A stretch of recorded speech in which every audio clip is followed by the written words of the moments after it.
Hola, buenas a todos, bienvenidos a un nuevo vídeo en el canal de Filosofía Política. Mi nombre es Sergio y os traigo una entrevista muy especial con uno de mis grandes referentes y un economista muy influyente tanto en el ámbito nacional como internacional, que es Daniel Lacalle. ¿Qué tal, Daniel? Hola, ¿qué tal? ¿Cómo estáis?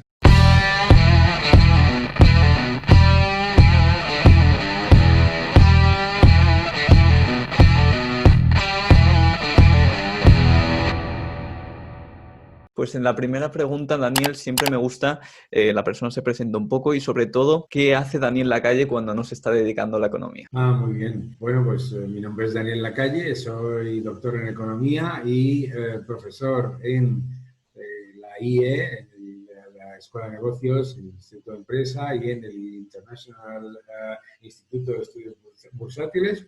También soy economista jefe en Tresis y también soy divulgador económico. Creo que todos me conocéis por mis libros. Tengo también el honor de participar en el Consejo Asesor de la Fundación Rafael del Pino y en el Consejo Asesor de ORFIN, el Observatorio de la Realidad Financiera. Y bueno, pues mi actividad creo que la conocéis todos. ¿A qué me dedico cuando no me dedico a la economía?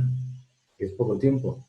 Pues fundamentalmente soy un gran coleccionista de discos, un gran coleccionista, me gusta mucho la música y colecciono discos y luego pues por supuesto un poco de lectura, un poco de cine, también me encanta, o sea que todo lo que tiene que ver con cultura popular en general. Todos sabemos que has estudiado economía, pero mucha gente a veces no sabe la razón de por qué, cuando ya un referente escoge una materia, es el por qué.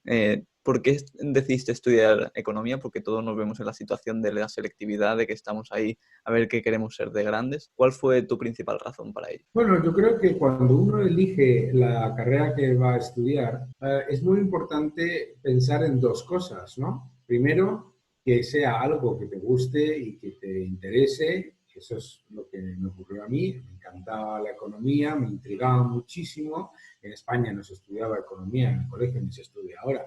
Y lo que iba leyendo en los periódicos, pues me parecía muy interesante, pero a la vez confuso, ¿no? Porque muchas de las cosas que leemos cada día, pues no concuerdan, ¿no? Por ejemplo, en aquella época, cuando yo empecé la carrera, los periódicos solían hablar de que suben los impuestos, como si fuese, como si lloviese, ¿no? Nadie sabía qué era lo que pasaba, muy poca gente lo identificaba con una acción directa del gobierno. Entonces, bueno, eso, el interés, ¿no? La segunda es la empleabilidad. Yo creo que es una cosa muy importante, ¿no? Una cosa es pensar en la carrera como algo que te puede interesar, que está muy bien, pero tienes que pensar que es una carrera, ¿no? Y, por supuesto, pues en aquella época, y desde luego yo creo que todavía, pues económicas empresariales serán carreras con un fuerte nivel de empleabilidad. Hay que a veces evitar caer en el error cuando somos estudiantes de pensar que porque algo me guste eso va a ser mi carrera. Tenemos que diferenciar entre hobby y profesión. Entonces, a mí me pasaba que tenía la suerte de tener dos cosas, que alta empleabilidad y además que me interesaba, pero debemos siempre tener en cuenta esa empleabilidad antes de caer luego en las frustraciones que se generan con algunas carreras. Muy buenos dos puntos. Y quería preguntarte que todos tenemos nuestra pequeña anécdota, ¿no? De cómo empezamos en el liberalismo, cuál fue nuestro primer contacto, cuál fue el tuyo y cuál fue el clic que te hizo cambiar o que te hizo adaptarte a las ideas. Bueno, como prácticamente todos sabéis, en la educación reglada, en la universidad, el liberalismo, todo lo que tiene que ver con la escuela austriaca, etcétera, vamos, si se toca lateralmente y sin ningún tipo de profundidad, ¿no? Entonces, como casi todos los economistas que salíamos de la carrera, pues yo salí con una formación fundamentalmente mainstream y keynesiana, poniendo como absoluto, bueno, pues, centro de nuestra formación la teoría general del dinero de Lord Maynard Keynes. Entonces, yo empecé a trabajar y tuve, bueno, pues una experiencia en el sector primero energético, luego en estrategia y en lo que tiene que ver con relaciones con inversores, etcétera, etcétera. Y fue precisamente en mi contacto con el mercado, con inversores, con personas que viven la economía desde la inversión, ¿no? Desde el mundo de la inversión, cuando pues te empiezas a dar cuenta de que hay una forma de analizar las cosas que no parte de dogmas constantes, ¿no? De pues, lo que escuchamos constantemente por parte de algunos economistas, que es que el gasto público lidera el crecimiento, que todo, tal, etc. ¿No? Este tipo de cosas. Entonces, a mí fue fundamentalmente la oportunidad de conocer a personas como Ken Griffin, como Carl Icahn, como Peter Schiff, etcétera, y grandes economistas como Joseph Salerno, etcétera, que mostraban con datos, además, y con evidencia empírica, pues muchas de estas falacias que se nos introducen, no porque sean parte de la ciencia económica, sino porque son parte del dogma económico prevalente, que es diferente. No es que estas personas analizasen la economía rechazando el sistema científico, todo lo contrario, sino precisamente mostrando que muchos de los paradigmas que se repiten constantemente, si aumenta la inflación, mejora el paro, cosas de esas, ¿no? Es que esas cosas las hemos escuchado, yo las he escuchado, por ejemplo, en la facultad, ¿no? Tenía un profesor, un gran defensor de la inflación como la solución de todo, ¿no? Claro, lo siguiente que te pasa cuando tienes un pensamiento crítico y dices, hombre, pues no le va muy bien a Argentina y desde luego no le va muy bien a ninguno de los países similares. Entonces, vas aprendiendo. Yo creo que lo más importante cuando yo entré en el mundo de la inversión fue tener todo un elenco de compañeros y de personas y competidores, algunos grandes amigos ahora, que, eh, que piensan no de manera diferente, sino además de manera crítica y en la que no se toman como dados dogmas constantes, ¿no? Muy interesante la visión. Y me gustaría también plantearte que en el libro que has sacado de Libertad o Igualdad, me gustaría que nos dieses un poco la visión que intentas plantear en el vídeo y el por qué decidiste hacer el libro. La razón por la que yo empecé a hacer el libro fue un encargo. El libro se publicó primero en Estados Unidos, se llama Freedom or Equality. Fue un encargo por la batería de dogmas y de propaganda que se estaban introduciendo en el debate económico en Estados Unidos sobre la falacia de los países nórdicos, la falacia de que subir impuestos mejora la recaudación, la falacia de que hay que aumentar mucho más el gasto público y el sector público para solucionar los problemas de la economía, etcétera, etcétera, etcétera. Entonces hice un libro en el que se fuesen desmontando esos teoremas y esos, bueno, esa batería de propaganda que se ha introducido, yo diría que, entre otras cosas, con el avance de las teorías de Piketty, ¿no? Piketty, por ejemplo, hay un capítulo completo mostrando muchos de los trucos que utiliza para justificar su argumentario, ¿verdad? Entonces, el libro parte de empieza así y y cuando lo traducimos al español, resulta que precisamente coincide con la época del COVID-19 y toda esta batería que estamos escuchando todos los días en los medios de comunicación de la misma propaganda, ¿no? El gran plan verde, la desigualdad, los grandes, etcétera, etcétera, etcétera. O sea, todos esos grandes elementos de propaganda que están constantemente taladrando el cerebro de los ciudadanos. Y dio la casualidad, y por eso está teniendo el éxito que está teniendo, que la mayoría de los temas que toca, lo que hace también es, precisamente, son temas de rabiosa actualidad, aunque el libro, por supuesto, no está escrito con la pandemia en mente, ¿no? También me gustaría preguntarte ¿cuál crees que ha aportado la política a tu visión del liberalismo después de haber estado en ella? Y si crees que los liberales también debemos adentrarnos en ella. La política te hace acercarte a lo que piensa el ciudadano medio, a lo que piensan, a lo que quieren las personas, ¿no? A veces en el liberalismo se introduce una especie de visión, casi te diría, de altura, de pedestal, en la que los pensadores liberales, digamos, que se desentienden de los problemas diarios de las personas para hablar de eso que se llama la batalla de las ideas, que me parece maravilloso, ¿no? Y eso está muy bien. Pero eso nos lleva a una enorme problemática, ¿no? En Latinoamérica es muy típico, a los liberales se les utiliza mediáticamente para decir que el gobierno de centro derecha o de derecha del país en particular es muy malo, lo hace todo muy mal y no es liberal.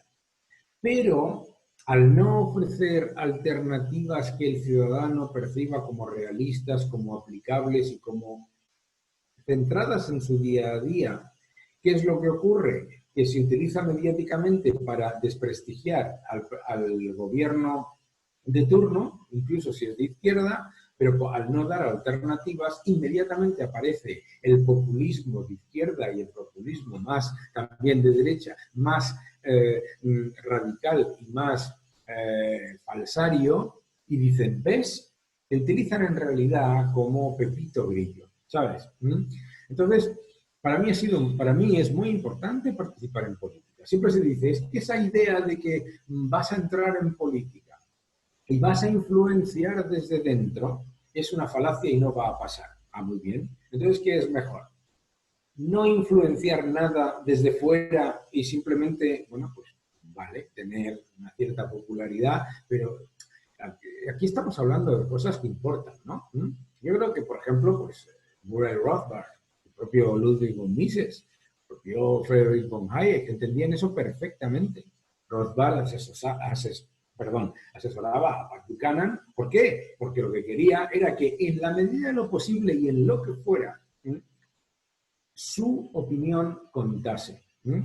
Yo estoy más de acuerdo con esa visión pragmática que con la idea, que también tampoco es criticable, cada uno que decida lo que le dé la gana, pero estoy completamente en desacuerdo con la idea de que los liberales no deben participar en política, porque claro, es el truco perfecto del intervencionista. Dice, no, tú fuera, sí, critica y escribe artículos y sal por la tele y en la radio y tal, tú fuera, que nosotros ya nos ocupamos. Tú piensa por un momento la posición de un intelectual o de un ideólogo marxista o del socialismo del siglo XXI.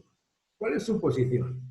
La de estar en el debate de las ideas y desentenderse de la política, o la de meterse en donde pueda, y a partir de ahí lo que pueda hacer es un paso más. Entonces, sinceramente, los liberales deberíamos empezar a plantearnos, para mí, y esta es mi opinión, que sin desmerecer a las personas que no quieren, que me parece maravilloso, que no quieren participar en política, que si lo que queremos es mostrar que lo que estamos diciendo es verdad, tenemos que participar en política. Entonces, claro que participar en política es molesto y es complicado, porque claro, yo aquí, hablando contigo, pues digo que soy el rey de mi castillo, pero es que mi castillo no importa, ¿entiendes? Entonces, claro que tienes que comprometer parte de tus ideas con otras personas, claro que tienes que luchar por pequeños grados de influencia, claro, hombre, la política es muy difícil, claro, por lo tanto, bueno, pues yo soy mucho más partidario de participar en lo que quieras, como quieras y, por supuesto, libertad absoluta, pero, y si no quieres participar, también, pero sí deberíamos plantearnos que como, digamos, como criticadores, no nos sirve. No sirve. A raíz de esto también me gustaría preguntarte, y que bastante me han dicho que te lo pregunte, y es a raíz de esa frase que dijiste para un periódico de que con un 41% del PIB estábamos bien y ha sido muy criticado por los nuevos liberales o los tuiteros liberales que está saliendo. ¿Qué querías realmente decir con eso? ¿O si está mal el titular o alguna cosa así? No, yo creo que la gente no sabe calcular, ¿sabes? O sea, estamos hablando de políticas que se pueden hacer, ¿de acuerdo? Y alguno de estos desorientados tenía que hacer el cálculo, ¿vale? Tenía que hacer el cálculo. Vamos a ver.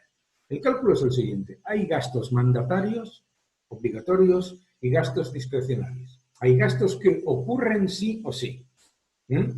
Uno de ellos, el más importante, es las pensiones.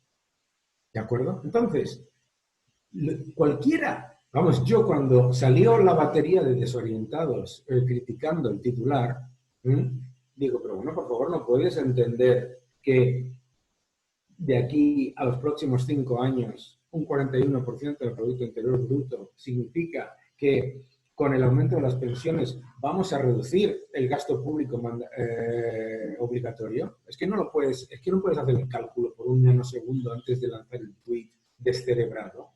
Entonces, bueno, pero volvemos a lo que hablábamos antes. Hay toda una serie de personas que son una inmensísima mayoría, una pequeñísima, irrelevante minoría, que tienen como objetivo que en la crítica, en vez de decir, oye, ha salido este titular, ¿puedes explicarlo? Te lo explico rápidamente. Te lo explico rápidamente porque haz el cálculo, por favor. Haz el cálculo del número de personas que entran en el sistema de la Seguridad Social en los próximos 5 años, lo cuánto va a aumentar el gasto en pensiones y, por lo tanto, considerando el aumento del Producto Interior Bruto que entonces estimábamos, ¿cuánto va a ser el gasto público? Y resulta que lo entenderás. Igual que entiende cualquier ciudadano norteamericano liberal la diferencia en el presupuesto entre mandatory spending y discretionary spending.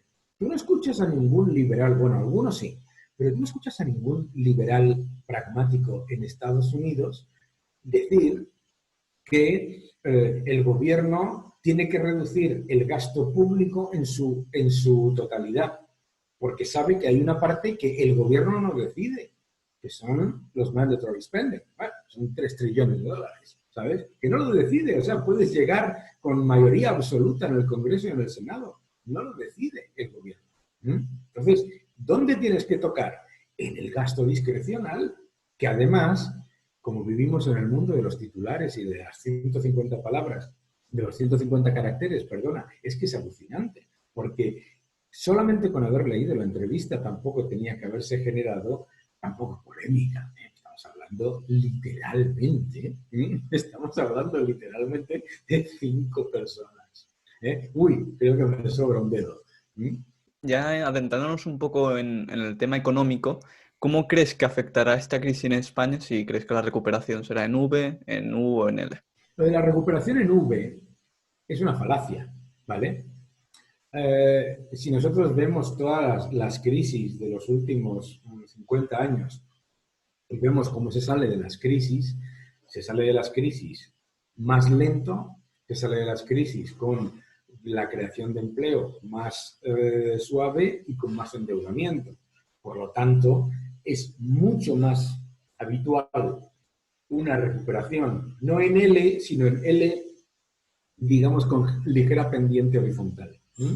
Es mucho más habitual que la recuperación en V. La recuperación en V es algo que te quiere vender el mainstream económico, sobre todo orientado a los bancos de inversión y los gobiernos, claro. Y luego te van y te dicen, bueno, es una V, pero es una V, como dicen, asimétrica. Es una V asimétrica, ¿no? Bueno, no es una V asimétrica, en realidad es la forma de la lámpara de Aladino. Fíjate cómo va cambiando, ¿no? Y todo esto parte de otra falacia que se repite constantemente, que es que la economía es una cuestión de sentimiento. y que por lo tanto el gobierno, los agentes con cierto poder, los agentes sociales, etcétera, tienen que estar constantemente dando, digamos, noticias positivas para animar a la gente. Eso es una falacia, porque si no existirían las crisis, piénsalo, si la economía fuese una cuestión de sentimientos, España, en la que tenías una batería de propaganda sin precedentes entre el 2008 y el 2010 con los brotes verdes, esto estamos mucho mejor, esto es una crisis de fuera, no tiene nada que ver con nosotros, etcétera, pues no ocurriría. La gente es mucho más inteligente, ¿no? Entonces, es mucho más probable que salgamos, y yo pongo constantemente en mis redes sociales los indicadores de actividad diaria y se está mostrando que es desafortunadamente más cercano a una L con una ligera pendiente suave. También se ha estado hablando mucho sobre si China finalmente sobrepasará a Estados Unidos como la gran potencia mundial hegemónica. ¿Crees que pasará así? Y si pasase, ¿cuáles consecuencias podría tener? Lo primero que tenemos que entender es qué hace a una potencia hegemónica, ¿vale? No lo hace ser grande, no lo hace que la economía sea grande y no lo hace que el gobierno sea muy poderoso. No lo hace, porque si no, países como India, Nigeria, ¿eh? Rusia, serían potencias hegemónicas y no lo son. ¿Qué es lo que hace una potencia hegemónica?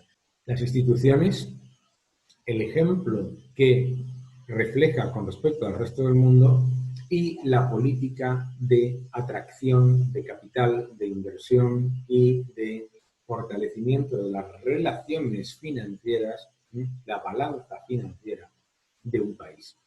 Por eso un país pequeñito como el Reino Unido es una potencia y un país gigante como Nigeria no lo es, ¿no?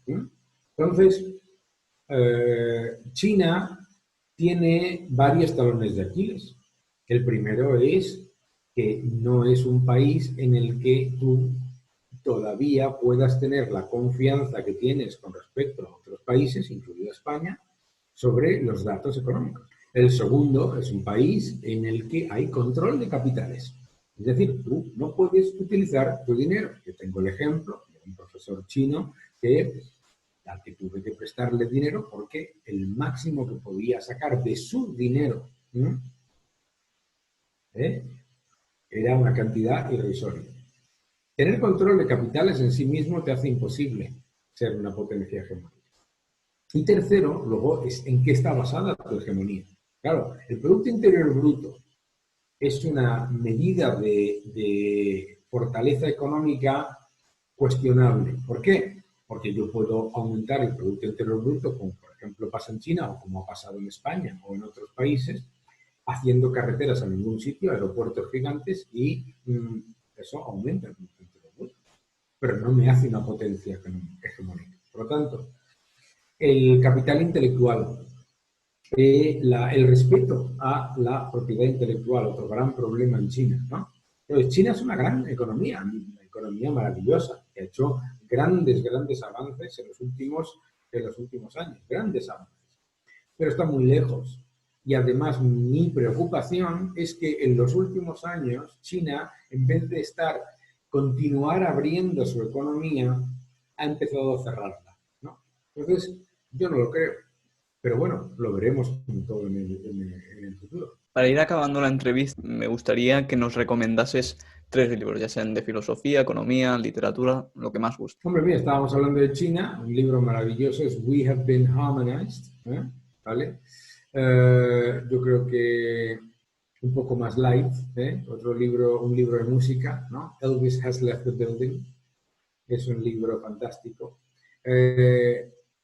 La Era de la Humanidad, es un libro fantástico también. Yo creo que otro libro muy bueno es Equal is Unfair, que es un gran libro sobre igualdad. The Origin of Financial Crisis, es un libro que me gusta mucho. Y luego, pues cosas para, por ejemplo, pues, para las personas que empiezan digamos, seguir el liberalismo, Economía básica de Thomas Sowell, que está traducido al español, Factfulness, que también está traducido al español, Progreso, también, de Johan Norberg, también está traducido al español. Bueno, ahí tienes unos cuantos, ¿no? Y para acabar ya la entrevista, me gustaría que hicieses una reflexión sobre el movimiento liberal, si crees que está avanzando o no. El movimiento liberal, siempre se dice que los liberales no llenan un autobús o un taxi, ¿no? Bueno, pues la realidad es que cada vez llegamos a más gente y cada vez tenemos más influencia. Si tú vas a los principales, a los economistas más influyentes de Latinoamérica y de España y del mundo, te encuentras fundamentalmente personas de ideología liberal. Eso es muy importante, ¿vale? Lo cual nos da mucha responsabilidad. Y para que sea un movimiento hay que moverse. ¿Eh? Y los movimientos no son unívocos, ni mucho menos están centrados y concentrados en algo. Eso es comunismo, ¿vale? Los movimientos tienen que darse desde la aportación individual de cada uno. Y los movimientos tienen que existir como participando en la universidad, participando en la empresa, participando en la política, etcétera, etcétera, etcétera. No podemos quejarnos de que el socialismo ha tomado la universidad. Ya, pues hagamos universidades, hagamos eso, porque la demanda existe. No podemos quejarnos de que los medios de comunicación están tomados por el intervencionismo, pues, a los medios de comunicación. Ya, salgamos, muchos, yo soy el primero que tiene que hacer todo lo que pueda, ¿no? Salgamos de esa zona de confort de yo tengo la razón, todos los demás estáis equivocados y como una especie de Don Quijote, digamos que ignoro el resto. Vamos a participar por ello. Pues muchas gracias, Daniel, por concederme esta entrevista. Ha sido todo un placer tenerte aquí en el canal. Y nada, nos vemos entrevistando. Adiós. Un abrazo.